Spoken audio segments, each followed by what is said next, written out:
This is my stage 3 tow rig. I'm gonna walk you around and show you a little bit about it. Talk about the turbo, the injectors, and what I got under the hood.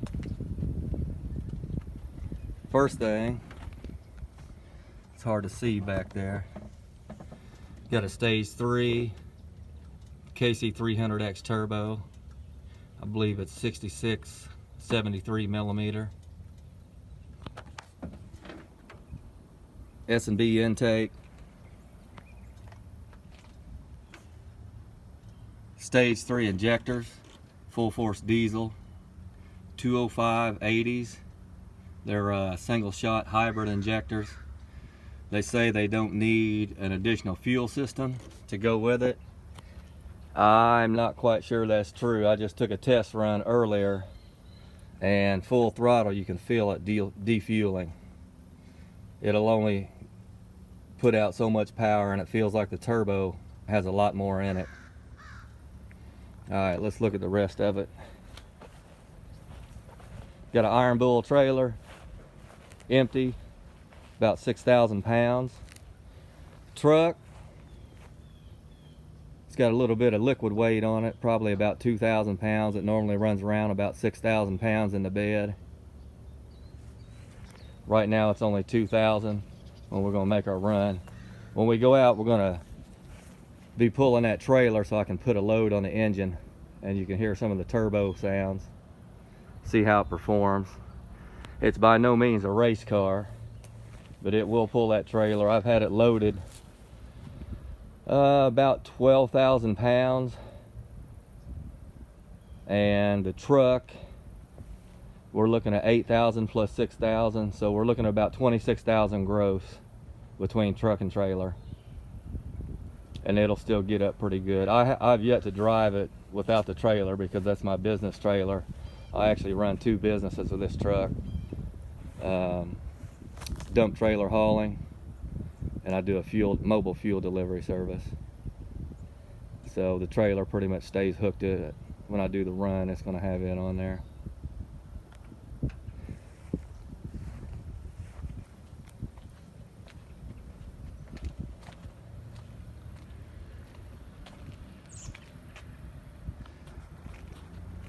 Let's see what this kind of setup's going to cost. I got some notes here.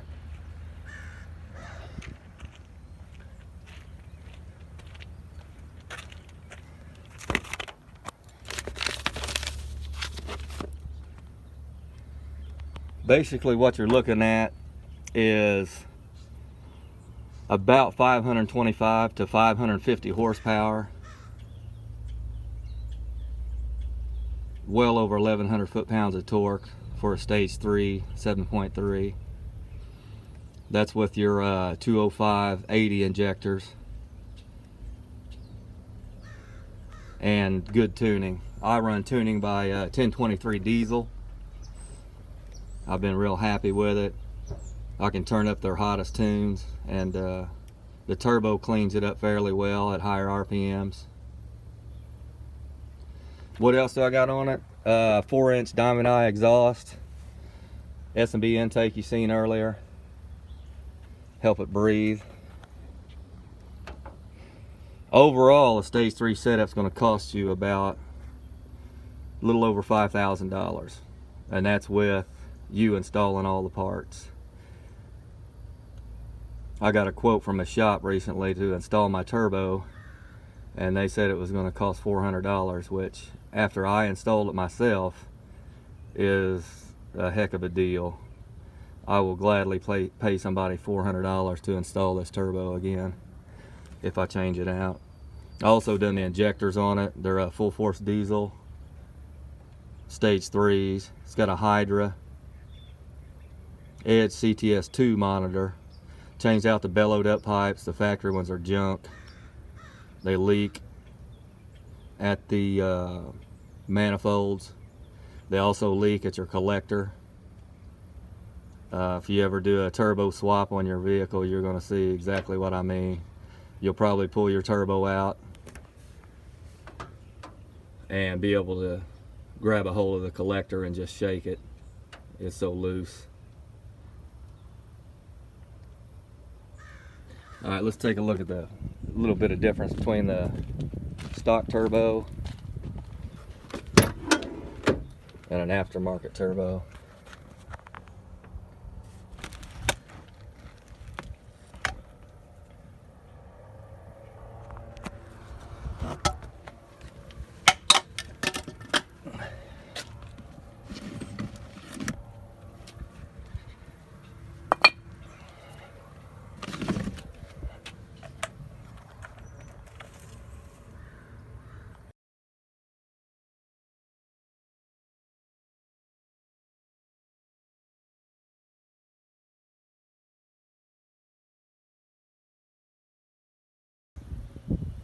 Here's the factory turbo I took out. There you got the pedestal.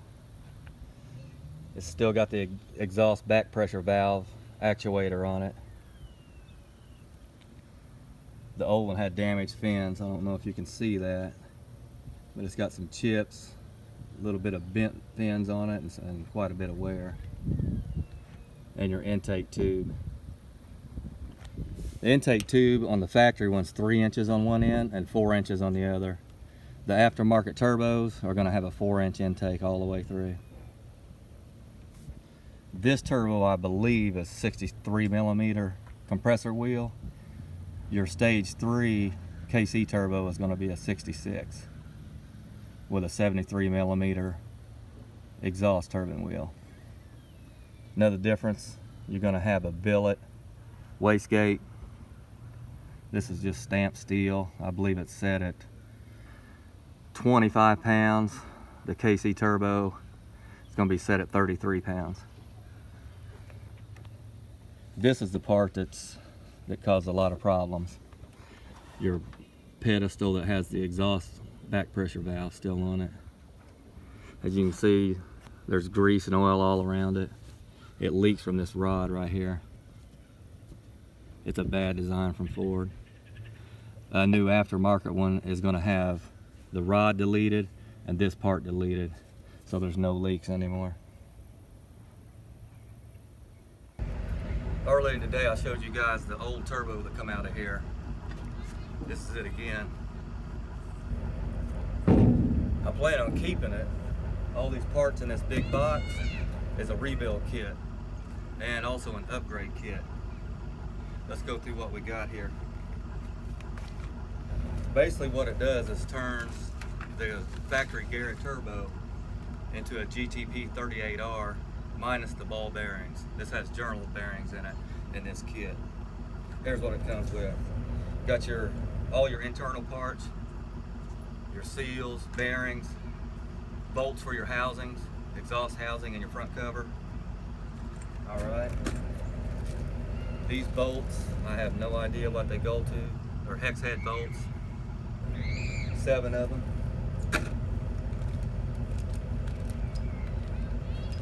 Got your turbo to pedestal bolts.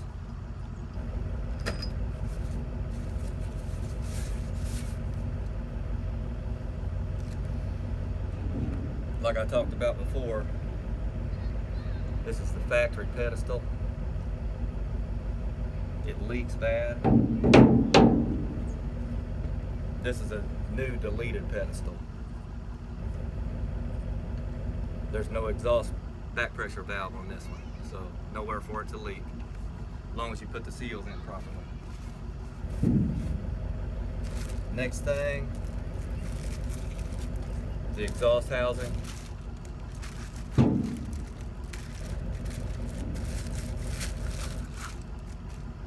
This is where your downpipe clamps onto. On your factory turbo, I don't know if you can see it, but there's a butterfly in there. This one doesn't have the butterfly. It's part of the exhaust back pressure valve delete. Goes along with the pedestal.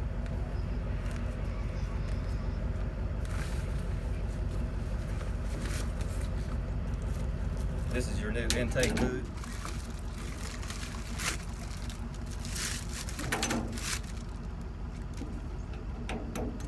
Comes with clamps, 2 clamps. This is a 4-inch intake boot, both ends all the way through. Compared to the factory, 3 inches on that end, 4 inches on that end. Be able to flow a lot more air with this.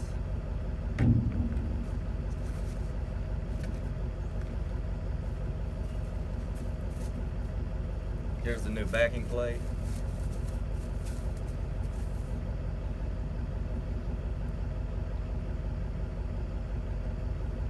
It's where your bearings, your seals go.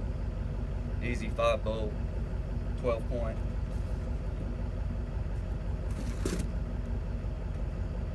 This is your new front cover, 4-inch air inlet. It's also got the machined part for anti-surge. Your factory compressor your factory turbo don't have that. So a lot of times you would hear it coughing and making all kinds of noise when you let off the accelerator. This one won't do it. It allows the excess built up pressure to come through these ported holes.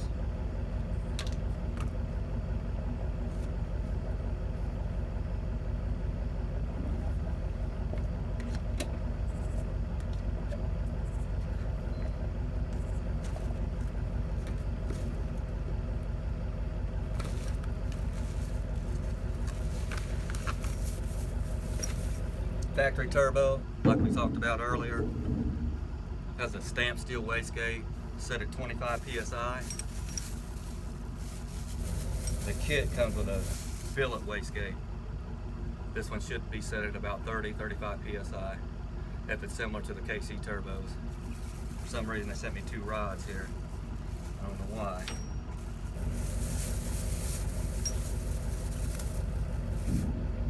Lastly,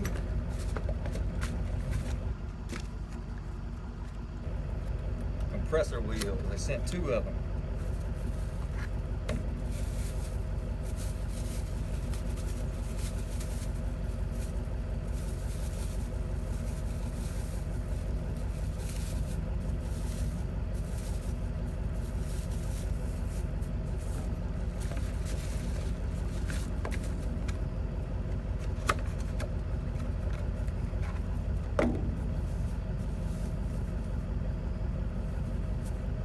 The reason they sent 2 of them, this kit originally comes with a cast compressor wheel. That's what a cast looks like. It's going to have a rough sand cast finish on it. The back will be shiny. It's hard to tell from the billet on the back. But the front, just like a stock Garrett turbo on a 7.3, it's going to have the sand cast finish to it. And this one also is 6x6 blades. It's kind of hard to see, but there's basically 2 blades right next to each other.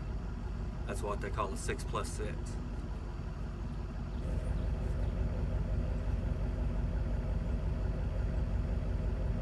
Here's the billet wheel. Gonna be shiny on the front, shiny on the back. It's also a 6+6 design.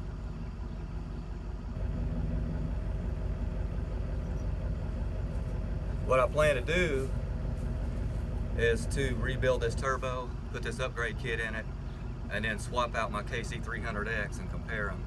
I'll do a video on that also, let you guys know what the difference is between a rebuilt factory turbo and a KC300X stage 3 turbo. I've never seen a video on YouTube yet that shows a upgraded factory turbo, so this might be the first one.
what EGTs are looking like. We're pulling a small hill right now.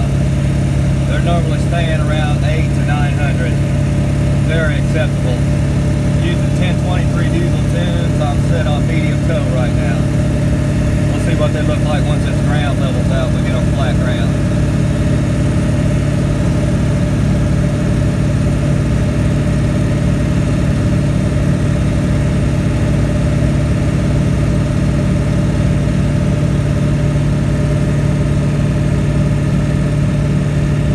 Engine oil temp, transmission temp, they're both looking good too. Sometimes when I run around unloaded, I'm at 205 on engine oil. That's when I'm running about 80 down the highway. This thing's geared low, it's got 488 gears. So I'm about 3,000 RPM going 80 miles an hour. There we are, about right in the 8s. That's about normal what it's been towing at.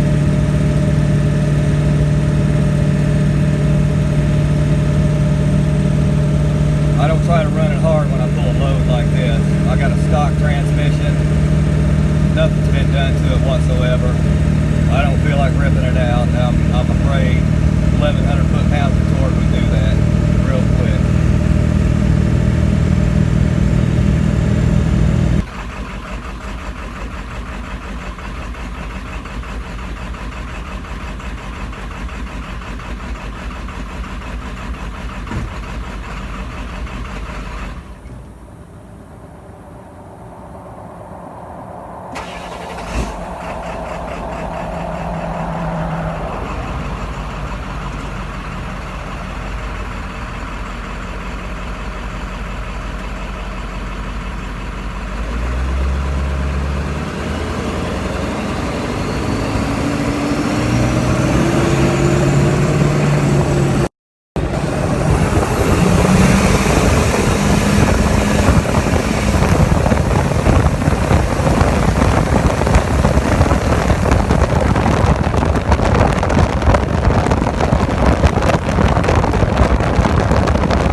Good morning, YouTube.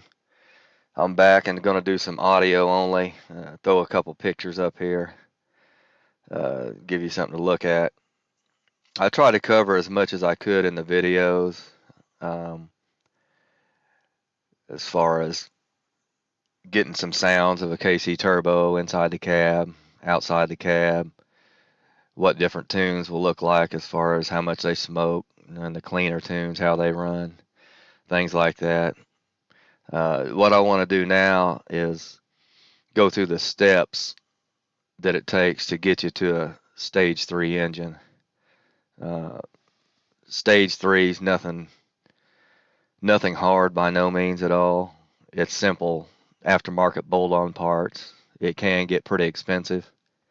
As you've seen when I done the video, I give you a price which actually was underestimated a little bit.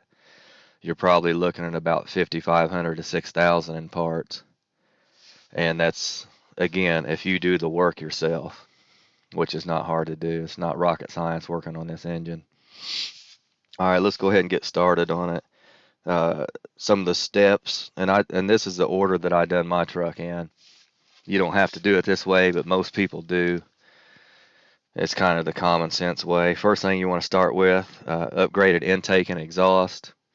When I got my truck, it had a 3-inch exhaust on it, rusted out, holes in it, had what looked like a catalytic converter, a huge canister on it, and an even bigger muffler. So it had to be very restrictive. I took a Sawzall, cut it up, pulled it out, and bolted it, and then threw it in the trash. As far as I was concerned, that was pretty much junk. Ended up getting an aftermarket Diamond Eye 4-inch straight through exhaust. It's straight through from the turbo exhaust outlet all the way back. Nothing to restrict it. Seems to flow pretty good. Also went with the S&B Intake. In my opinion, they're one of the best on the market. They're not the cheapest by no means. They run you about $300. I run one on my Duramax for about 4 years. I still run it. I'm happy with it. I like the sounds of it. You can hear the air rushing, and it also opens up your turbo sounds a little bit. You'll hear your turbo whistle a little bit more coming through your intake, coming out back out your intake.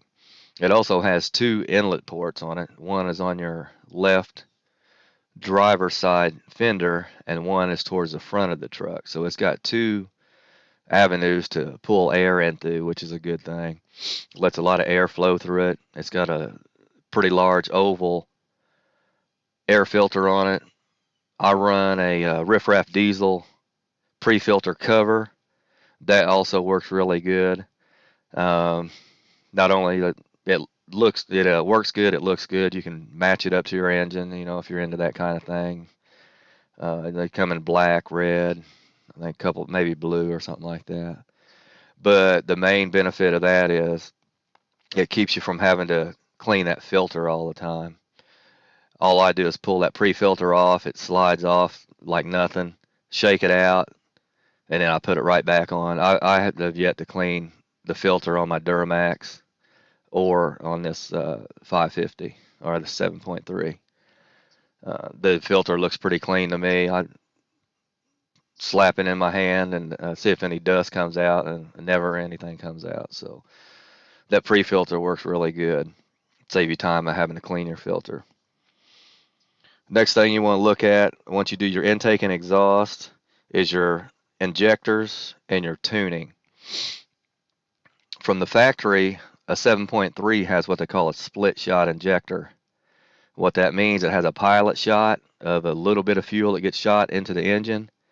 Then it has your main power shot of fuel. Ford done that in order to quiet down the valve train on the engine.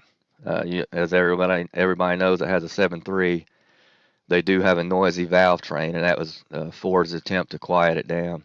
Your aftermarket ones are usually going to be your single shots, and they're more than likely going to be a hybrid design.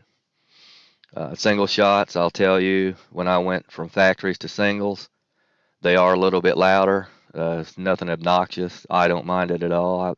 I kind of like a loud truck, loud turbo, loud exhaust, as long as it's not obnoxious. But you'll go to your single shots, hybrid design. At that point, you're going to have tuning. You cannot run single shot injectors on your ECM with your factory ECM in there. You're going to have aftermarket tuning set up for single shot injectors. They kind of go hand in hand, and they're made to run that type of injector. Hybrids, they're said to be more efficient. The injectors on this truck are oil actuated through a high pressure oil pump, HPOP, you'll hear it called a lot of times. And the hybrids don't require as much oil pressure or oil volume, whichever one it is. I'm not sure. I think it's oil pressure. I've heard oil volume. It doesn't matter. Basically, they're actuated on oil. And your hybrids are a more efficient design.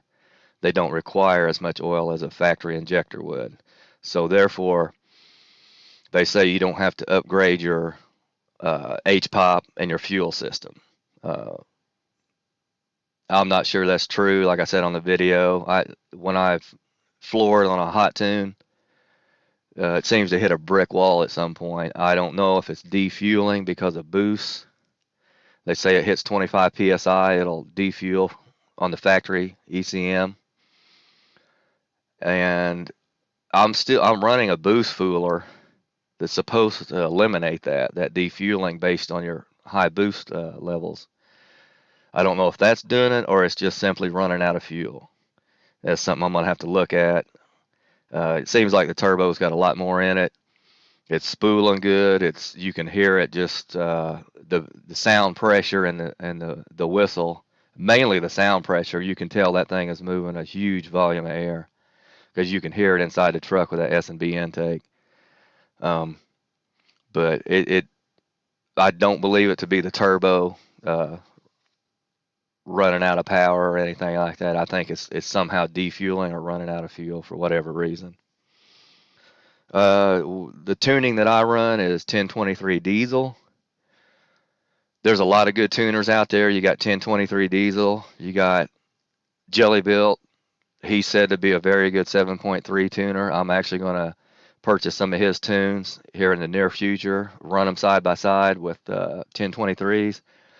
I'm going to purchase some of these hotter tunes. You can't tell much difference when you purchase the mild tune, so it's kind of, if you're comparing, in my opinion, it's pointless. You're just wasting your money unless you need that tune for a specific reason. So I'm going to get the hotter tunes that he offers. I think he's got one called a Street Ripper. That's his hottest tune, and I'm going to go ahead and get that.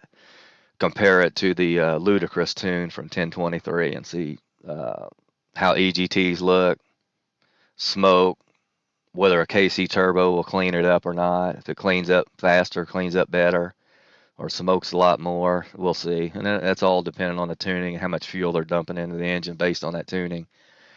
So I'll do a video on that too and post it up on YouTube.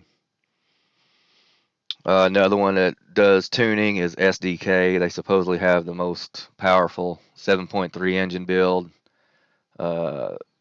there is. I forget the horsepower rating on it, but it's way up there.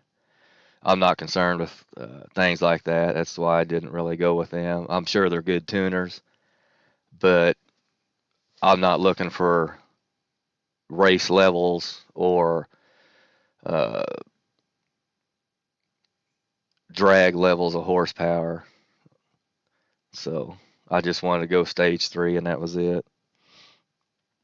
All right, next thing you want to look at is getting an engine monitor or a gauge. At a minimum, you want a gauge for to monitor your EGT temperatures. Once you get big injectors, dumping a lot of fuel in the engine, your EGTs are going to shoot up really fast.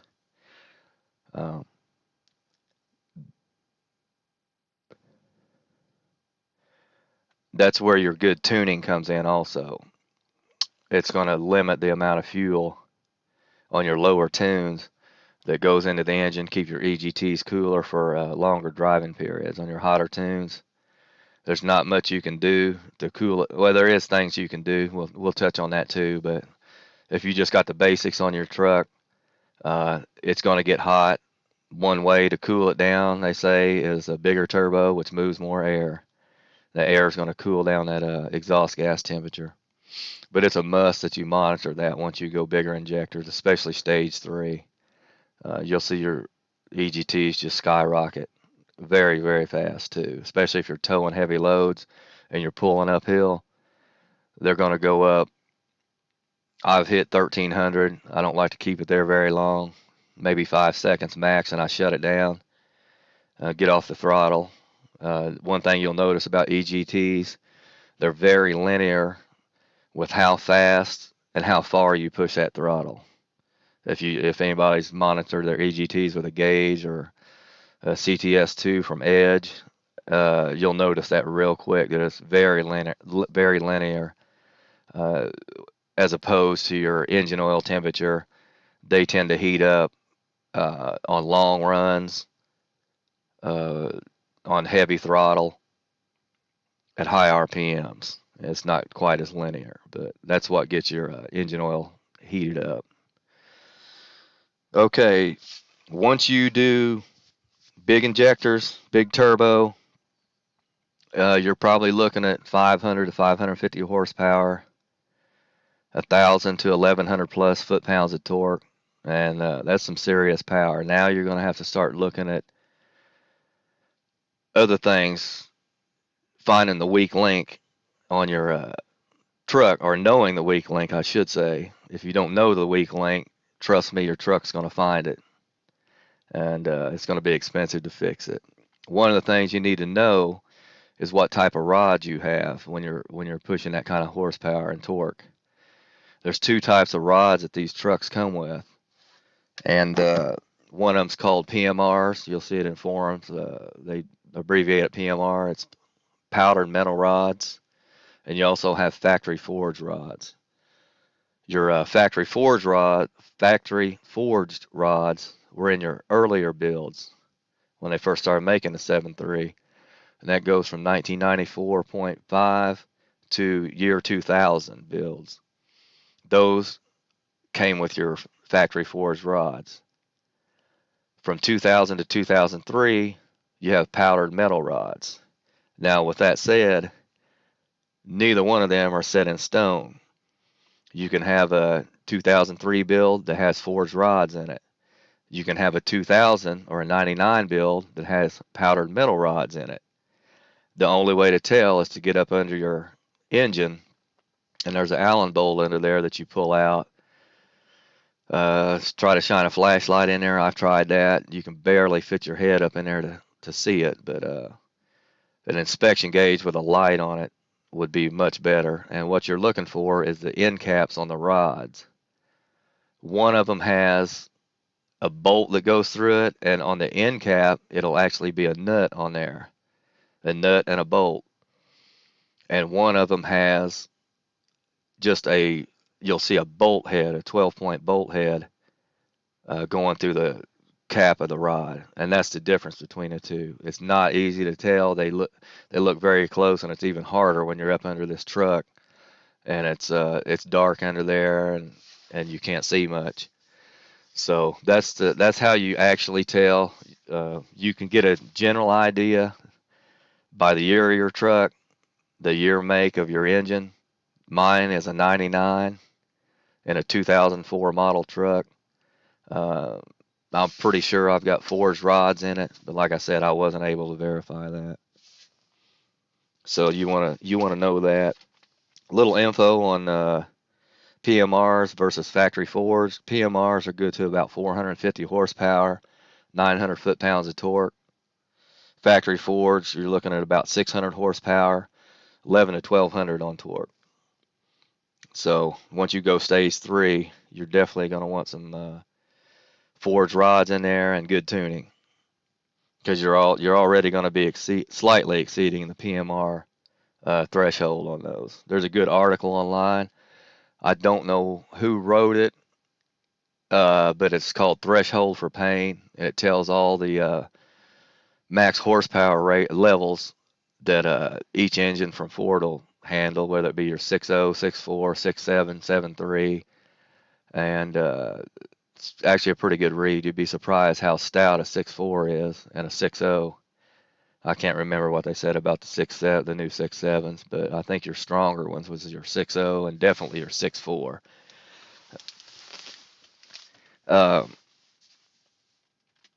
Stock horsepower on the early models. This is one reason that I hated this truck when I first got it before I upgraded it. Stock horsepower on early models is 210 horsepower. That and a 6, 7, 8,000 pound truck is not going to get it moving too quick. I used to dread getting on the going up an interstate ramp and getting on the interstate. I just could not get this truck rolling fast enough to keep up with traffic or get ahead of traffic. It was impossible. It just would not do it. And that's unloaded with maybe 600 pounds in the bed, no fuel weight, nothing like that, no trailer. It was just a dog, and I hated this truck. And it had problems with cold starts in the morning, which I later found out how to fix that with injectors. But long story short, I hated this truck. I got to the point I wanted to set it on fire and just get it out of my yard, out of my driveway. After I learned about it, I've learned a lot about this truck. I know how to work on it now and fix things. I love this thing. I've got two vehicles. I've got a Duramax dually, and I've got this truck. And my go-to truck used to be the Duramax. I've never put a penny in that engine other than I tore the transmission out of it towing, put a dual disc clutch back in it, and it's been fine. But I've never put 1 cent in the engine. It did have a transfer case go out. It cost me quite a bit of money to fix that. It's a known problem on that year Duramax. But anyway, that was my go-to truck. Now it's the 7.3, without a doubt. I love driving this truck. I daily drive it, towing a trailer around. I never unhook it. I'm too lazy to unhook it. Plus, somebody could call and need some work done. I want to be able to roll out, at a moment's notice. So that's how I use my truck. Um, it's become my go-to truck now over my Duramax, without a doubt. And I upgrade a lot of other stuff because I knew it's a dual work truck. I run 2 businesses with it. I spend a lot of time in it. So I upgraded a lot on the interior also.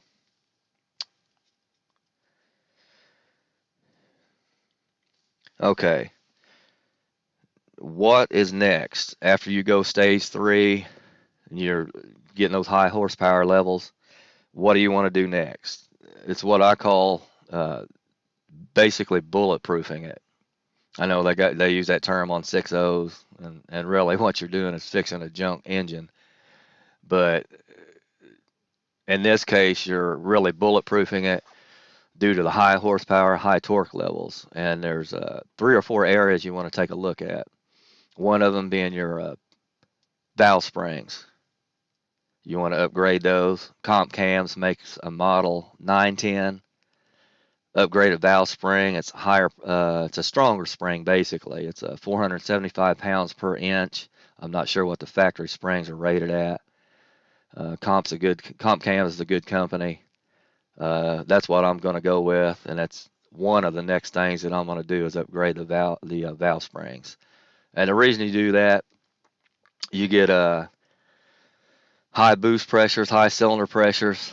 It helps seat your valves when you got a stronger spring on it, and it also keeps them from floating at higher RPMs. That's mainly, I'm not sure if that applies to diesel as much because they run at such a low RPM. I'm sure it does to a degree, but definitely in a gasser engine where you're running very high RPMs, your valves want to float sometimes, what they call float, and they don't seal properly. So that's one of the reasons you upgrade your valve springs to stronger ones. Other thing you want to look at is push rods. They tend to bend when you get into the higher horsepower levels. There's a company, I think they're called White Brothers or something along those lines. That might not be exactly correct, but they make an upgraded push rod. It's got a thicker wall on it. They've got a stage 1 and a stage 2. They're not very expensive. I can't remember the exact price on those and the springs, but I don't think it's over $250 to $300 for both of them. So well worth doing. I'm going to do mine myself just to learn more about the working on this truck. The third thing's your most expensive. That is your head studs. From the factory, they come with head bolts, which are not nearly as strong as ARP head studs. ARP is pretty much your gold standard for racing applications, high horsepower applications. They have a lot higher clamping force on your heads. And again, the reason for that, high cylinder pressures, high boost levels, 30, 35 plus pounds of boost, wants to lift those heads off the block and blow head gaskets. That's the exact reason why you need to upgrade your head studs. that have higher clamping force. They're made out of different material. I'm not exactly. They make different levels of them, um, and they vary very widely in price too. They're expensive to begin with, but I think they've got some 620s they call them, and then they got the ARP 2000s. That's your lower model, but they vary widely in price. Your 620s are supposedly your best ones. I'm not sure exactly what material they use for the diesel ones, but definitely something to take a look at. It's expensive. I would rather do it bulletproof those heads before I blow a head gasket and start having to pull heads off. They say you can replace the head studs one at a time, so there's no need to remove your heads. About the most technical thing you're going to be doing is getting the torque wrench and torquing them to ARP specs, and that's not hard to do by no means. After that, head studs, push rods, valve springs are done. You can also put in a 6.0 transmission cooler. It's a factory 6.0 trans cooler. They run about $150. It's a direct bolt in. The only thing that changes is your line size, and they do make adapters for that will adapt it from a 6.0 line size to a 7.3 line size. 7.3 trans cooler from the factory is really small. The 6-liter trans cooler is about 3 times the size of a 7.3 trans cooler. It's said to lower your transmission temperatures by up to 50 degrees. A lot of people report that that is exactly what it done with theirs when they put it on. It lowered their temperatures, trans temperatures by 50 degrees. Where does that come into play? Trans temperatures when you're heavy towing, without a doubt. If you're doing long uphill pulls, towing in mountains, hilly mountains, towing heavy loads, fifth wheels, RVs, things like that, that's where you definitely want a trans cooler. You don't want that transmission fluid heating up. There's I believe ADHD, he's another channel that does 7.3 work. He had an issue with his transmission overheating, and I've never seen, my transmission has not gotten anywhere near the temperature his got. I don't know what happened, but his was way up there, like more than double what my transmission normally runs at, and I tow a lot. So that's just a good example of why you want to upgrade your transmission cooler. It's not imperative that you do it, but if you tow heavy, it's highly recommended. Another company called Mishimoto makes a trans cooler. Me personally, I'm not even considering that. It's $350 and has about 3 or 4 more fins than a factory 6.0 cooler. So I might as well save $200, go with 3 or 4 fins less, drop it 50 degrees, and I'm good to go. I see no reason to. I like to buy good parts when there's a reason for it. I'm not going to waste money on fancy aftermarket brand names when a cheaper factory part will do the same job. That's just the way I look at things. I'm not these engines, to upgrade them, are very expensive to begin with, and there's no need just throwing money away for useless products. Let's see, what do we got next?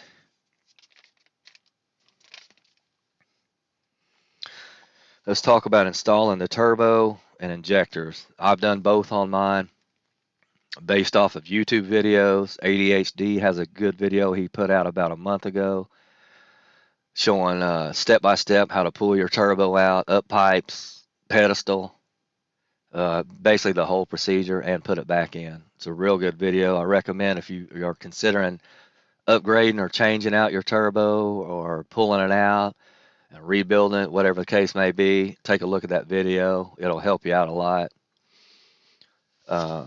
Both procedures are pretty much straightforward.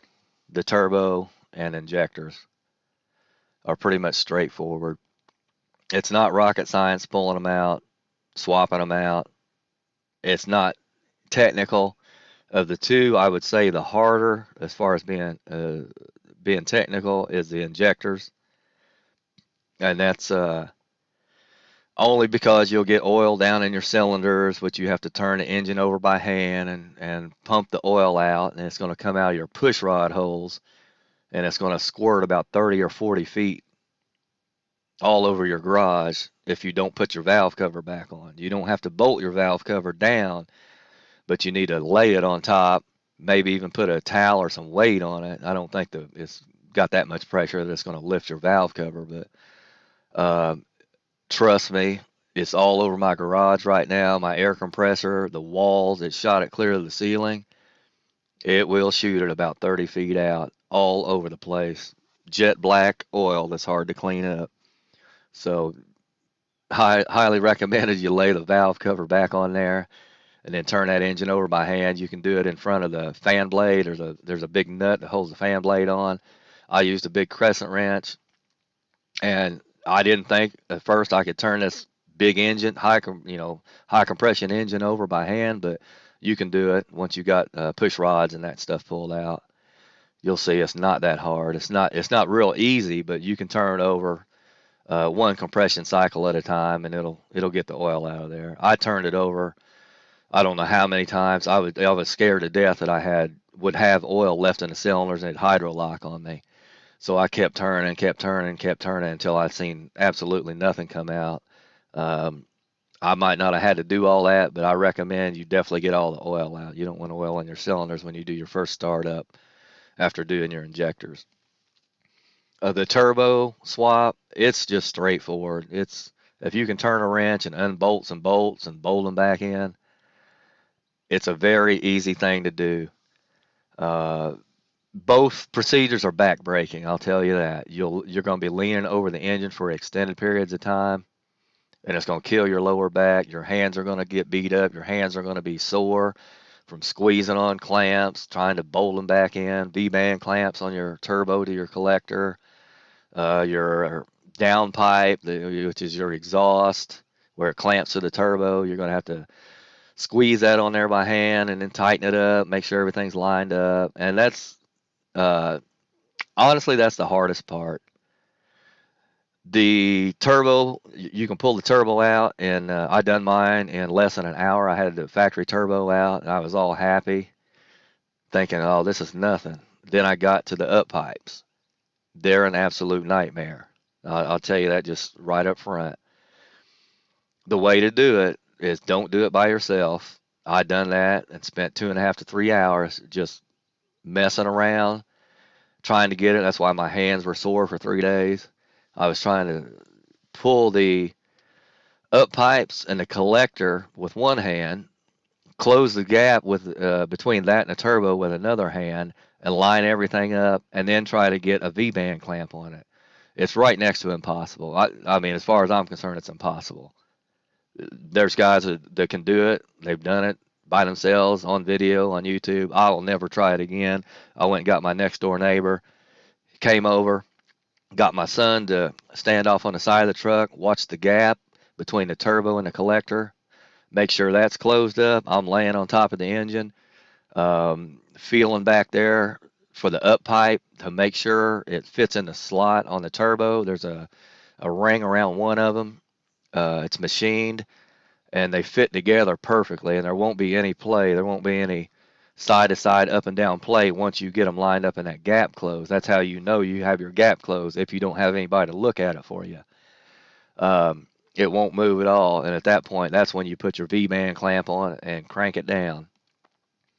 That will help eliminate boost leaks or stop boost leaks. That's one of the areas that the factory up pipes leak at, is your turbo to your collector, and also on your up pipes where they connect to the exhaust manifold. They leak there too. They're just a junk design, period. That's why they make aftermarket bellowed pipes. It fixes that problem. A lot of people will say, I got up pipes and they're crap. They're a cheap design made in China. They don't fit. Well, probably 95% of the time they're not putting them in right. There really is no right or wrong way. The best way I found out, don't even put bolts in your exhaust manifolds. Don't even bolt your up pipes to your exhaust manifolds. put your up pipes connected to your collector, bolt that all up nice and tight, let it hang there, and then that's going to give you the freedom of movement to close that gap up between your turbo and your collector. The reason I've talked so long on this is you're going to see it's an absolute nightmare if you try to bolt it up on the bottom and come up and hook your turbo up and close that gap. It ain't going to happen. And that's why people say, "Oh, I got junk up pipes. They don't fit." Blah blah blah. It's not. It's not that. It's simple bends in your pipes. It's kind of hard to mess it up from the factory or wherever they're built at. With the bellowed up pipes, there's a lot of play in them, a lot of room for error if you know how to put them in. So just keep that in mind. Get 3 people, 2 minimum, and you'll literally have them in 5 minutes. That's what it took me once I got my neighbor over here. What else? Oh, working on the engine. And you're doing injectors or turbo, and you're way back deep by the firewall, pulling bolts out, lifting the heavy turbo out. What I do right now is I just throw a bunch of padded material up there, whether it be padded coveralls, whatever I get my hands on to pad that engine, but I don't have things poking me. And I literally lay on top of the engine. I've done it many times. I've done it with the injectors when I was putting valve covers back on. Those can be tough. They're not a nightmare compared to those up pipes, but they're tough too. And I just lay on the engine, but they make a tool for that. It's called a topside creeper. It's about $250, and what it does, it allows you to, it's a step ladder that leans over your engine and has a platform where you can lay on it. And you basically hover above your engine however high you want to be. It's good for lifted vehicles too because it's adjustable in height. So that's really good. I just haven't got around to buying one. To me, parts are more priority than getting that, but I'm definitely going to get one the more I work on this truck.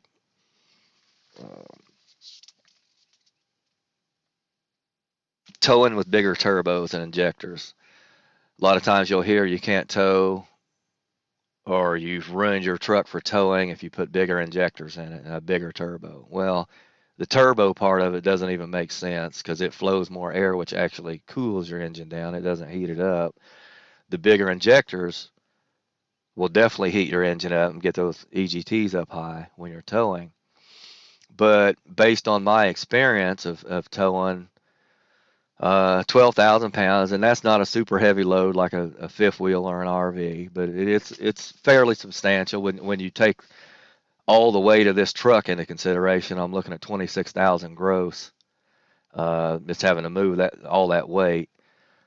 I can put it in a fairly hot tune and drive around at 26,000 and not have any issues. It's all about pedal control, how fast you push that pedal down, whether you're pulling a hill, things like that. So basically, what I'm getting at is you're not going to ruin your towability of your truck or your engine just by putting bigger injectors in. That's where your tuning comes into play and running the proper tune. If you on the video where I done the 3 runs, you've seen a little bit of smoke coming out. The first 2, pretty heavy black smoke. Turbo spooled up, cleaned it up pretty quick, a lot quicker than I thought actually till I watched it on video. Then in the 3rd tune, I run a medium tow. There was almost no smoke. EGTs only hit 900 degrees, and I had my foot to the floor the whole time. I done a slight roll on because I got a stock transmission. I don't want to tear it up. And I done a slight roll on, then I just mashed it to the floor and I held it there. EGTs got mid-9s, and I couldn't get them to go any higher. No matter how long, I held it for a while to see if the EGTs would climb because I really wanted to test out the tuning, see how spot on they were. And I found out the 1023 diesel's tuning for a 7.3 is dead on. When you can mash it to the floor and you have very little to no smoke, low EGTs, and it's still running good, you got some good tuning. So that's why you want to go with a good aftermarket tuner, not canned tunes from Edge. They've got their 140 horsepower tune, and they got a whole list of them. There's probably 30 tunes they offer. And that can't specifically apply to every vehicle. When I got my tuning from 1023, they asked what type of turbo, what size turbo are you running? What size injectors do you have? Do you have an aftermarket exhaust? Do you have an aftermarket air filter? All those type of, do you have an upgraded I think they ask about your transmission because they work on shift points and lockups, things like that. And also, do you have an upgraded HPOP, high pressure oil pump? They have to know all those things in order to tune specifically to your vehicle. Um, they might be a little expensive. They're $80 per tune. But in my opinion, it is well worth it. I'm going to go purchase some Jelly Belt tunes and compare them to 1023's hot tunes and see how that works out. I'm going to do a video of it, checking EGT, smoke levels. I'm not necessarily looking to see which one's the fastest, which one's the most powerful. It really don't matter when you weigh what this vehicle weighs. I'm concerned with a clean tune, clean running tune. That if it smokes a little bit, it gets cleaned up quick, and it just runs well. That's really what I'm concerned with, and low EGTs. I don't feel like burning a brand new turbo up, and that's what high temperature sustained time EGTs will do is damage your turbo. All right, guys, I've been talking about 38 minutes now added onto this video. It's getting really long. I'm gonna go ahead and close it up. Before I do that, there's 4 YouTube channels that I want to thank. First one is ADHD. Like I said, he done a turbo install video about a month ago. Very good video. In my opinion, it's the best on YouTube. There's a few out there, but they cut parts out. They don't show you certain parts. You have to go to 3 or 4 videos to find out all the information. He pretty much consolidated everything into one video that you need to know. The up pipes and that V-band clamp that I was talking about, do it the way I explained. You'll see how to do it once you get your turbo out, and it'll be very clear on how to do it, and you won't have any issues at all. The other person is Living on Wheels. I believe he's running a stage 1.5 or stage 2, 7.3. He has upgraded and changed about every single part on that engine, and he's got videos for all of it. So I highly recommend taking a look at his videos, no matter what stage you want to build your truck to. His videos will help you along in getting that done and getting those parts swapped out. Power Stoke, another good channel on YouTube. He does some videos on various 7.3 swap outs of performance parts. It's pretty good. And the late Diesel Tech Ron, he has some really in-depth technical videos. He was a certified diesel tech. Used to put out videos on YouTube. You learn a lot of stuff from him. He's very, very knowledgeable, goes in depth, and teaches you the theory behind things, and also hands-on how to do it step by step. So I recommend those 4 channels. I know there's others out there that are probably pretty good. As a side note, as far as good videos go on YouTube, there is a video, it's called Super Crunchy. It has to do with injector shimming. If you ever consider shimming your injectors, I don't recommend it. I've done it. I hated it. It didn't turn out well for me, so I just replaced my injectors.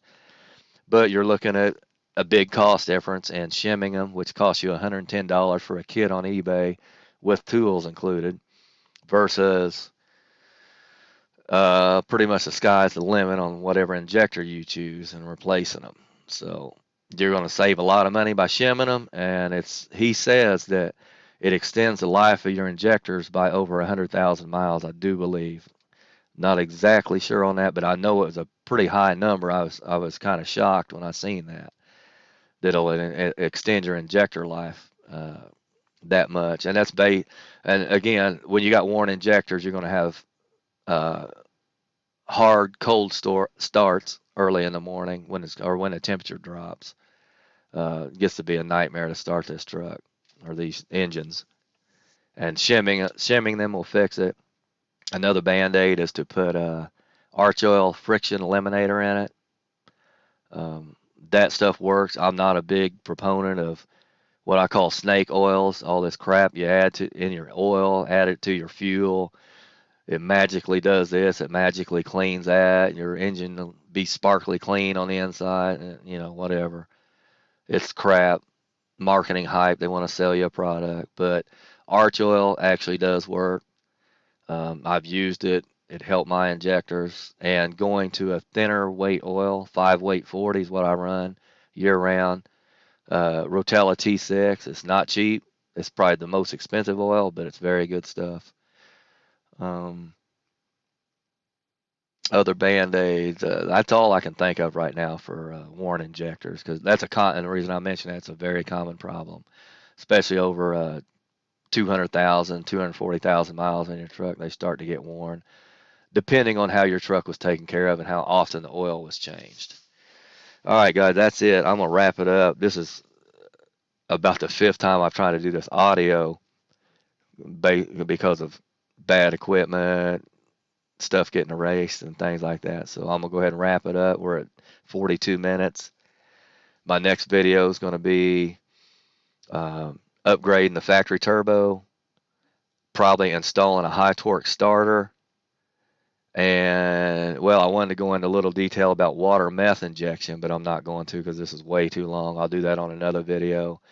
I'm going to get a water meth injection kit and put on here, and in that video I'll explain what it does, how it works, what are the benefits. It actually adds about 65 horsepower and cools your EGTs down by 1 to 300 degrees, so that ought to be fairly interesting.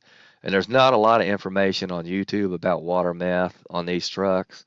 I know they use it in racing applications and things like that, but 7.3 specific, I haven't run across any videos at all, and I've done a ton of research on this engine, so that ought to be interesting too. All right, guys, I'm out. I'm gonna close this one down. Have a good one.